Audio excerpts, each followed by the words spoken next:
I have been privileged to have experienced mighty moves of God in my life. I remember being prayed for, and it was like I was struck by lightning as the power of God touched me. God's Holy Spirit stirred in me for days, and at times all I could do was lie prostrate on the floor. It's wonderful when God invades our lives like this, but at some point the intensity fades and life goes on. But is that right?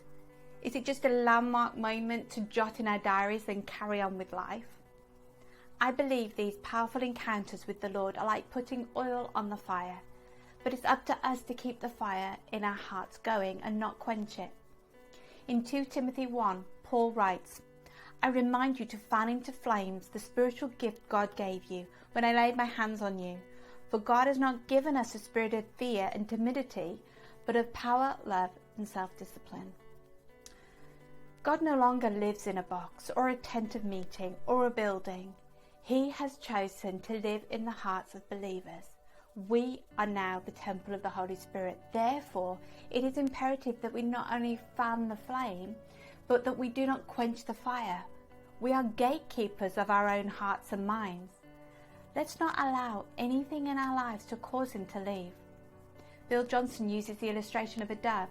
He says, "If there is a dove resting on my shoulder in the natural, and if I don't want it to fly away, how am I going to walk around this room?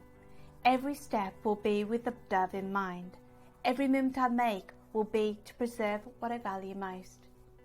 If you're feeling dull, if your fire is just an ember, then I encourage you to come before the Lord.